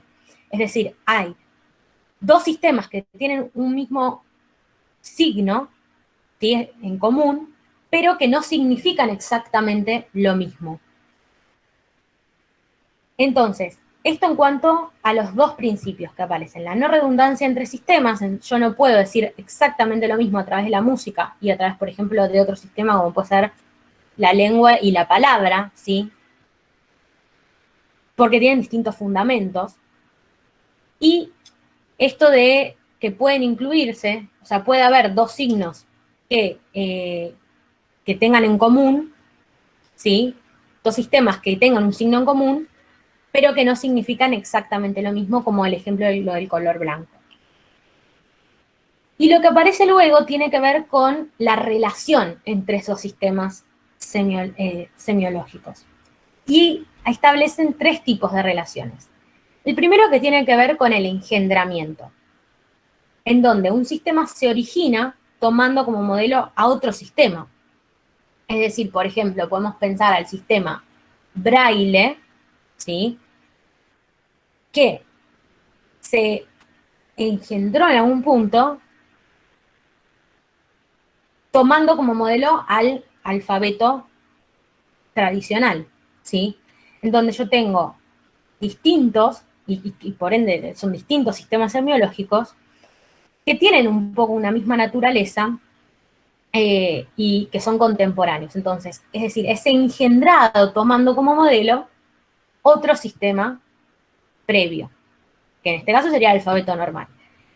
Después tengo la relación que puede ser por homología, es decir, la relación entre las partes de dos sistemas semiológicos distintos. Y acá es un poco complejo porque, por ejemplo, hablamos de, y que tiene mucho que ver, sí, con la mirada de especialistas de estos sistemas. Por ejemplo, si hablamos de perfumes y el tema de los olores, y se puede establecer, bueno, como un sistema semiológico esto, que tenga una relación entre, por ejemplo, colores, ¿sí? Entonces va a tener que ver mucho con la mirada específica, ¿sí?, de especialistas del tema. Entonces, homología es cuando relaciono dos sistemas semiológicos diferentes, como puede ser el sistema de colorimetría y el sistema de, no sé, de los perfumes. Y, por último, la relación de interpretancia, es decir, uso un sistema para interpretar a otro sistema. Y en esto lo vemos mucho con la lengua como sistema que permite interpretar a otro sistema semiológico, ¿sí?, explicar a otro sistema semiológico. Entonces, de los sistemas semiológicos, lo que tiene que quedar claro es esto de puede ser con unidades significantes o no significantes, si se puede como explicar a sí mismo o no, y las características que tienen que ver con estos cuatro características principales y 3 tipos de relaciones. De engendramiento, cuando se origina tomando como modelo a otro sistema semiológico; de homología, cuando puedo establecer una relación entre elementos de distintos sistemas; y de interpretancia, cuando a partir de un sistema interpreto a otro sistema semiológico.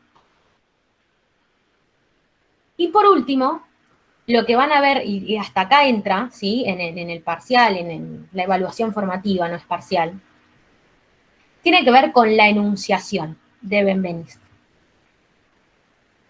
A ver, la enunciación, él habla de la enunciación como proceso, ¿sí? Emile Benveniste va a hablar de la enunciación como proceso y como un proceso complejo. Él va a decir, la comunicación es justamente un proceso complejo, no es una mera transmisión de datos, por eso el acto de comunicar no es solo transmitir información y nada más, sino que empieza a cobrar importancia los datos referidos a los interlocutores y la situación en la que se encuentran. ¿Quiénes van a ser los interlocutores? El emisor y el receptor. Sí, que él va a definir de otra manera y va a ir más en profundidad. Pero él se queda no solo con el mensaje, ¿sí?, o esa información que se puede transmitir, sino que empieza a hablar de los interlocutores y los datos que yo puedo recabar en el enunciado de ese proceso de enunciación. Entonces, primero va a hablar de los roles al interior del discurso, es decir, ¿qué aparecen? Yo tengo al emisor y al receptor, ¿sí?, que van a ser personas, por llamarlo de alguna manera, reales, por decir entre comillas, que hablan. Es decir, la persona real que emite ese mensaje, la persona real, ¿sí?, que recibe ese mensaje y que va a hacer el proceso de codificación y decodificación. Ahora, él suma la idea de enunciador y destinatario, que van a ser construcciones textuales.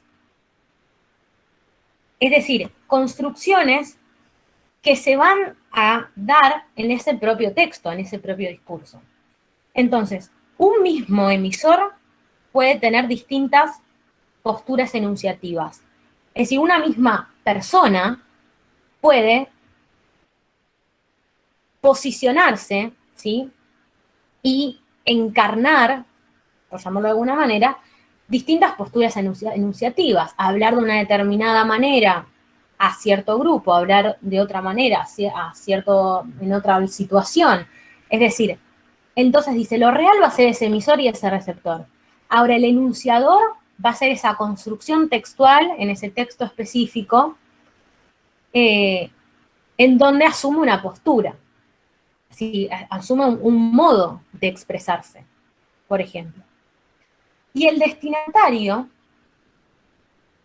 va a ser el que se imagina para un determinado texto.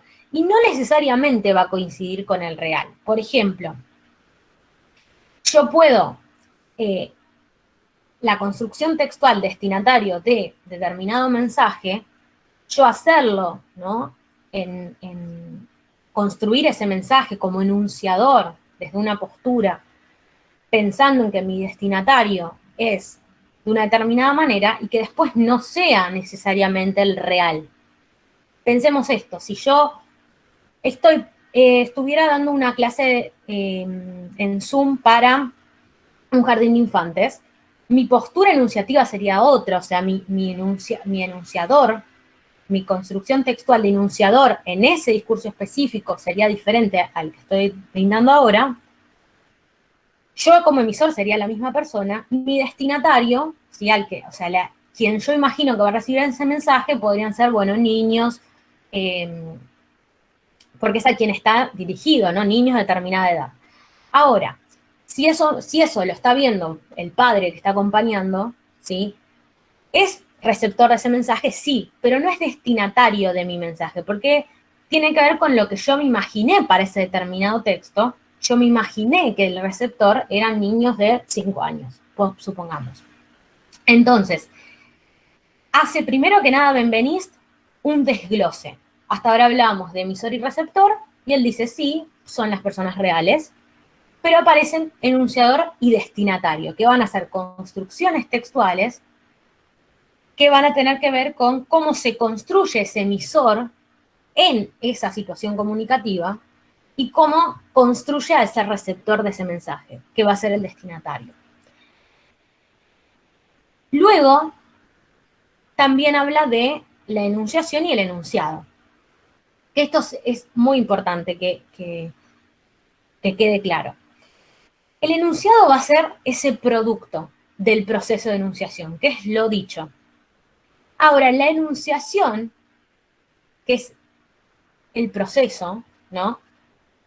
Va a tener que ver con ese acto individual de la puesta en marcha, de la puesta en práctica de ese sistema, que en este caso va a ser la lengua. Y la enunciación tiene que ver con cómo es dicho, ¿sí? Ahora, una vez que queda el producto, es el enunciado, ¿sí? Supongamos, esto está siendo grabado, cuando vean el video, eso va a ser el enunciado. Ahora, a partir de ese enunciado, o supongamos si están tomando nota, lo que queda va a ser el enunciado, ¿sí? Es decir, lo dicho queda, por ejemplo, en un enunciado que puede ser escrito, ¿sí? En las notas que se tomó de esa clase. Ahora, a partir de ese enunciado, yo puedo reconstruir y saber sobre ese proceso de enunciación, es decir, sobre ese acto de esa puesta en práctica de ese sistema, ¿sí? Del sistema en ese momento particular. Entonces, yo puedo llegar desde el producto a conocer sobre el proceso. Esto es clave para Benveniste y lo vamos a retomar cuando hablemos de discurso y demás. Yo puedo, desde el enunciado, desde el producto terminado, en un punto, reconstruir y saber más sobre el enunciador de ese discurso, sobre el destinatario de ese discurso y sobre el proceso de producción de ese mensaje que va a ser la enunciación. Enunciación, proceso, ¿sí? Enunciado, producto.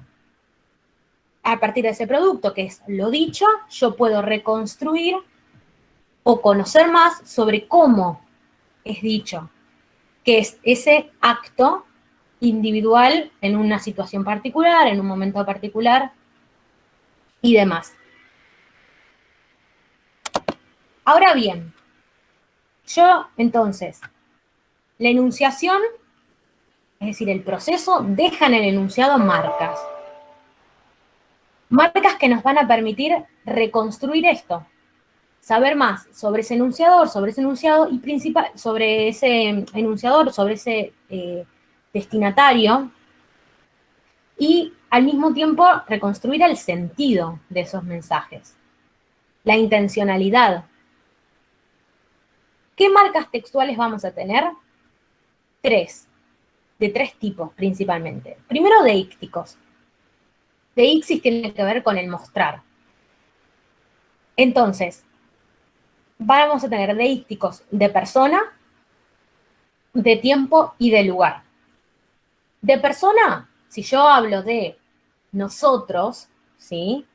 Si yo digo yo, o digo ustedes, todos esos deícticos me señalan, me muestran, ¿no? A quién me estoy refiriendo. Por otro lado, el tema del tiempo. Si yo hoy digo hoy, me refiero a hoy 7 de mayo, ¿sí? Ahora, si alguien ve el video y escucha hoy, ya no va a ser el mismo hoy. O sea, va a tener que ver, ¿cuándo fue el video? Listo, fue el 7 de mayo. Entonces, todas esas palabras que me van a marcar el tiempo, hoy, ayer, mañana, lo mismo del lugar, aquí, allá, ¿a qué se refiere? Son deícticos porque muestran y marcan y hablan de esa situación particular de enunciación. Después vamos a tener subjetivemas, que van a ser adjetivos, sustantivos, que van a mencionar y evaluar de una determinada manera eso de lo que se habla, ¿sí? Simplemente palabras con carga valorativa. No es lo mismo que si yo digo lindo que si digo espectacular, no es lo mismo que yo diga esto se rompió o esto se destruyó. Tienen, o sea, yo digo esto se rompió o esto se destruyó, voy a estar hablando de verbos, romper y destruir. Sin embargo, tienen una carga valorativa porque no se interpreta lo mismo. Entonces, esas palabras, ¿sí?, que tienen carga valorativa, es decir, es imprescindible saber, imprescindible, por ejemplo, si escuchamos un discurso, ¿para quién? Es un subjetivema imprescindible, porque me está mostrando, si es una marca, de cómo evaluó quien enunció ese mensaje, eso que viene a continuación, ¿sí? Entonces, ahí vemos esta carga valorativa, esta evaluación, esta mirada, este punto de vista, por ejemplo, del enunciador del mensaje. Entonces, tenemos como marcas deícticos primero, subjetivemas como segundo, y después aparecen las modalidades, que las modalidades van a ser del enunciado, de la enunciación o del mensaje. Las modalidades del enunciado es el grado de certeza con las que presento una información. Si yo digo probablemente pase tal cosa, es un grado de certeza. Si yo digo va a pasar esto, es otro grado de certeza. Quizás, tal vez, todas esas palabras que pueden llegar a aparecer hablan de la modalidad del enunciado, es decir, del grado de certeza que tiene ese enunciado. En cuanto a la enunciación, tienen que ver las modalidades con lo asertivo, lo interrogativo, lo apelativo. En una enunciación en la que yo digo, estudien, en un determinado contexto, estudien para el parcial porque tal y tal cosa, ahí apelo a que ustedes realicen una acción. Si yo pregunto, ¿quieren hacer una actividad práctica sobre Benveniste? Ahí hay hay también, yo espero algo del receptor, ¿sí?, del destinatario de ese mensaje, y aparece la modalidad de enunciación interrogativa, en donde consulto sobre algo y hago justamente una consulta, apelo a la interrogación. Y en el caso de lo asertivo, tiene que ver justamente con eso también, con ser asertivo sobre determinado tema. Ahora, ¿esto de qué va a hablar la modalidad de enunciación? De la relación que hay entre este enunciador y este destinatario. Si hablo de lo apelativo, es una relación en el que el enunciador y el enunciador le da una orden, ¿sí?, o le hace un pedido al destinatario. Entonces, en la modalidad de enunciación es esta relación entre el enunciador y el destinatario. Y luego vamos a tener las modalidades del mensaje, que tiene que ver principalmente con la organización, ¿sí? ¿Cómo se organiza eso, ese enunciado? Entonces, ¿con qué marcas yo puedo reconstruir esta situación de enunciación y conocer más sobre este enunciador y este destinatario? Deícticos, subjetivemas y las modalidades. Voy a tener la enunciación como acto, ¿sí?, como proceso, y el enunciado como producto, como lo dicho. Y va a haber 4 roles en donde yo tengo emisor y receptor como las personas reales, y enunciador y destinatario como construcciones en esa enunciación. Y para cerrar, esto es lo principal de la enunciación y de lo que menciona Benveniste, ¿sí? Estos puntos que les dije recién, saber qué es enunciación y qué es enunciación y enunciado, la diferencia, ¿sí? Saber cómo puedo reconstruirlo, qué marcas hay, y los 4 tipos, es decir, la diferencia entre emisor y receptor, y enunciador y destinatario. ¿De qué va a hablar en esta misma línea? Y para cerrar, y hasta acá ya entra lo respectivo al parcial, va a hablar de polifonía, que van a ser la multiplicidad de voces que tengo en un texto, ¿sí?, y de la intertextualidad, que es lo que veíamos antes, de esta relación entre 2 o más textos. Entonces, la polifonía como voces distintas que pueden aparecer en el enunciado. Ahí lo que se menciona es que viene, ¿no?, de lo musical, esto de los sonidos simultáneos, pero vamos a estar hablando de voces distintas en un mismo enunciado, entonces es polifónico. Y lo intertextual es una relación entre dos o más textos, ¿sí? ¿Cómo puede aparecer esta intertextualidad a través de esto del discurso referido? Por ejemplo, si yo hago una cita directa, hago una cita indirecta, es decir, parafraseo algo que dijo otra persona. O aparece un epígrafe, es decir, información extra. Lo que tienen ahí en detalle esto de voz autorizada, orientación del discurso, boomerang, déjenlo como aparte. Lo que quiero que quede claro es que puedo tener esta intertextualidad, esta relación entre dos o más textos, a partir, por ejemplo, dentro de una de sus formas de la cita, donde si yo con una cita directa o una cita indirecta traigo a mi discurso otro discurso, por ejemplo, aparece lo intertextual, y al mismo tiempo aparece la polifonía de voces, porque es una voz que no es solamente la del emisor de ese mensaje, la del enunciador de ese mensaje. Y lo que tienen al final, que tiene que ver con la transtextualidad, es muy interesante, lo planteado por Genet. No vamos a hacer tanto foco, ¿sí?, en esto, pero para que lo sepan, a ver, la intertextualidad es siempre la relación entre dos o más textos. Ahora, la transtextualidad va a tener que ver eso, ¿no?, con la relación entre un texto y otro texto.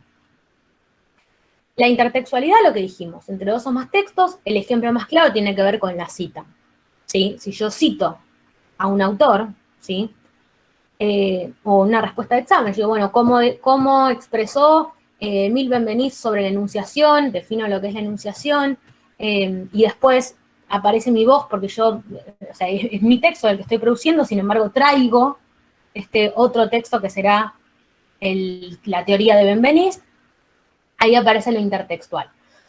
Lo paratextual es como antes yo les mencionaba con esto de las competencias de Orecchioni, bueno, lo que rodea ese texto.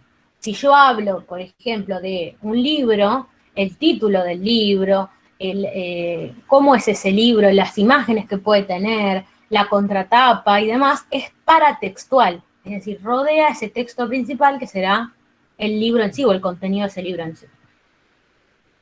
Lo metatextual es esa relación que hay de comentario, es decir, un texto que comenta otro texto. El ejemplo más claro tiene que ver con la crítica, una crítica ya sea literaria, gastronómica, cinematográfica, en donde se critica, ¿no?, se habla, se comenta sobre otro texto. Entonces ahí también aparece lo transtextual, porque no es solo ese texto original, sino que trae esa crítica hacia el texto que vino antes. Luego tenemos la hipertextualidad, que es la relación a partir de la cual un texto deriva de otro. Por ejemplo, si yo tengo una traducción de un texto, el original va a ser el hipertexto de ese hipotexto. Es decir, tengo un texto original, por ejemplo, en inglés. Yo tengo la traducción. Entonces, la relación entre esos dos textos va a ser de hipertextualidad, porque uno derivó del otro. Es decir, la traducción al español deriva del texto original que estaba en ruso, por ejemplo, en inglés, o en el idioma que sea. Y por último, la arquitextualidad es la relación con la categoría a la cual pertenece. Por ejemplo, si hablamos de series de televisión, las relaciones entre esas series es de arquitextualidad, están enmarcadas en un mismo género. Esto es, si a alguno le interesa particularmente, también está muy bueno cómo se lo plantea en el cine, que se establecen estas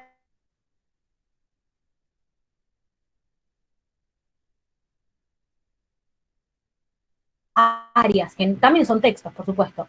Bien, de esto último, de lo de Benveniste, lo de la polifonía y la intertextualidad es importante, pero hagan foco en lo que les mencioné de la enunciación. Enunciado, los emisor-receptor, enunciador y destinatario, y las marcas, ¿sí? Bien, esto ya saben que yo luego se los envío por mail, como resumen. Está, por supuesto, todo en el manual. Pueden volver a ver también las clases grabadas si hay algo, porque acá hicimos como un repaso, ¿no? Y les marqué los puntos importantes, pero pueden volver a eso. Si hay alguna pregunta que tienen ahora, la vamos resolviendo. Si luego les surge una pregunta en la semana previo a la evaluación, me escriben por mail, también lo intentaremos resolver. Y recuerden que es el viernes que viene, 18:15 también, y van a tener 1 hora para resolverlo, ¿sí? No les voy a preguntar ni a tomar nada que no hayamos visto, que no está en el manual, pero sobre todo que no hayamos visto en estas 2 clases sincrónicas con más foco, ¿sí? Quédense tranquilos por ese lado. Va a ser, como les decía, un multiple choice de una determinada cantidad de preguntas y preguntas a desarrollar. Sí, les aclaro esto. Si alguien hace solo el multiple choice y no responde ninguna pregunta a desarrollar, el parcial está desaprobado por más que tengan todas las respuestas bien del multiple choice, ¿sí? Recuerden que es aprobado o desaprobado, no es que tienen una nota por la situación y por demás, pero la idea es que puedan hacer, después se los voy a mencionar bien cuando les dé las consignas, pero que puedan resolver, van a ser 3 preguntas teóricas, al menos 2, ¿sí? Díganme si vamos bien, si tienen alguna pregunta, si... Profesora, disculpe, para los que no nos pudimos enganchar cuando explicó todo lo del examen, los que no tenemos la computadora y estamos conectados a través del celular, ¿cómo va a ser? ¿Le hacemos captura de pantalla lo que escribimos y se lo enviamos al correo a usted? Van a poder resolverlo igual, porque yo les envío el link y en el propio celular van a poder abrirlo. Es un form de Google, un formulario. Ajá, sí. Van a poder hacerlo. Si alguno tiene un inconveniente en el momento, vemos de resolverlo de otra manera, pero van a poder abrirlo en el propio celular. Si los que no tengan computadora, no hay problema. Ajá, listo, gracias. Yo les voy igual a mandar la explicación de esto, sobre todo porque sé que hay alumnos que no pudieron estar hoy, por mail, para que también tengan eso por ahí, pero no van a tener inconveniente, estimo, por celular. Si sucede algo en el momento, no pueden abrirlo y demás, vemos cómo solucionarlo de otra manera, no se preocupen, de que me lo puedan enviar por mail o alguna otra solución. La actividad que había que presentar anteriormente, ¿se hace un recuperatorio? ¿Es por los que no entregamos en tiempo y forma? No hay problema. A ver, si querés resolverlo en esta semana y luego enviármelo por mail, no hay problema. Era como para dar un cierre y hacer un poco de práctica con respecto a los temas de la unidad 1, pero lo obligatorio, lo que sí tienen que tener aprobado es esta evaluación informativa. Yo el otro lo tomé como más a nivel conceptual, ¿sí? Como no tampoco de concepto, por llamarlo de alguna manera. Pero sí, pueden realizarlo, aunque haya sido a destiempo, por ustedes como práctica, y yo obvio lo veo, no hay ningún problema. Lo que sí va a haber recuperatorio, en el caso que a alguno les vaya mal, va a ser de las instancias de evaluación. Eso sí tienen la posibilidad de que si les va mal, luego otra fecha para que puede ser algo similar o puede ser algo a desarrollar de manera no sincrónica, es decir, no que tengan que en 1 hora resolver, lo vamos a ir viendo. Pero sí es obligatorio aprobar estas instancias para regularizar la materia. Listo, profesora, gracias. No, por favor. ¿Alguien más tiene alguna pregunta o consulta de la dinámica del examen de la próxima clase o de los temas? Sí, pregunta. Para las preguntas, ¿vamos a tener algún tipo de ayuda o solamente estudiar y responder? Tipo, a lo que me refiero a ayuda, como si fuese con algún Word abierto o como libro abierto con él, ¿no? Mira, el material ustedes lo pueden, yo no tengo forma de chequear que no lo puedan estar viendo en otra pestaña de la pantalla. La verdad es esa. Claro. tienen una hora total para hacerlo. Es decir, si ustedes no estudian y no leyeron el material, no vieron nada, probablemente no lo puedan resolver en ese tiempo, ¿sí? Porque hay una serie de preguntas multiple choice y están las otras para desarrollar. Ahora, si por ejemplo, no sé, vos leíste todo y no sé, tenés tus apuntes y te querés guiar con los apuntes, podés hacerlo, ¿sí? No pasa nada. La idea es que puedan resolverlo sin eso, pero quiero decir, si lo tenés, yo no tengo forma de chequear que no lo puedas tener abierto, ¿me explico? Claro. Por el tema de tiempo, probablemente si no lo leen, no leen el material, no estudiaron, no lo van a poder resolver. Está bien. Gracias. No, por favor. Profe, ¿Sí? una consulta. ¿Puede ser directamente vía oral? ¿O sí tenemos que hacer el multiple choice primero? No, la instancia es que puedan resolverlo. A ver, no es solo multiple choice, es multiple choice y a desarrollar, pero que sea escrito. Si tenés algún inconveniente en realizarlo, podemos ver alguna otra forma y que te tomen un examen oral, pero no sería lo ideal. Pero comentame, o si querés después escribirme un mail y comentame tu situación y vemos. Dale. Ya en estos días te voy a mandar un mail. Bien, no hay ningún problema. Gracias. ¿Qué fecha era? ¿Qué fecha era del parcial? Es el viernes 14, es decir, el viernes que viene. Claro, perfecto. Bien. En caso de desaprobado dijiste que hay recuperatorio. Sí, tienen instancia recuperatoria. Excelente. Después veremos la fecha exacta y demás detalles, pero por supuesto que sí. Profe, consulta como para redondear. Usted va a mandar el link antes y nosotros nos conectamos 18:15 y ahí estamos dando el presente. Claro, ustedes se conectan, ¿sí? 18:15, veo quiénes están conectados y ahí les mando el link, no lo van a recibir antes, ¿sí? Porque así después ustedes me dicen, entregué, chequeo que puedo ver y que está toda la información, listo, ¿sí? Y así vamos cada uno para que sepa que llegó bien su parcial y que está entregado. Entonces, se conectan. Entonces nos estaría mandando dos links, uno para conectarnos o es este mismo. No, yo les mando el link para que se conecten, es decir, para hoy es la clase, ¿no? Pero un link así de la reunión. Y una vez en la reunión, después reciben el link que es del examen. Que es un link de un formulario, no va a ser de una reunión de así video. Perfecto, gracias, profe. No, por favor. Bien, hasta acá entonces estamos bien. ¿Tienen alguna pregunta o algo que me quieran comentar? No, profe, ya está. Gracias. Bueno, perfecto. Bueno, entonces, por hoy nos despedimos. Si tienen alguna duda durante la semana, me escriben un mail o algo, situación particular, alguna imposibilidad de tener el examen el viernes que viene o demás, y vemos cómo se resolverá en ese caso. Pero si no, nos encontramos entonces el viernes para realizar esta evaluación formativa que les expliqué, con la modalidad que les expliqué y que ahora les enviaré el detalle por mail. ¿Sí? Así que bueno, muchas gracias. Muchas gracias a todos. Buena semana. Buen fin, hasta luego. Gracias. Gracias. Hasta luego. Gracias. Chao.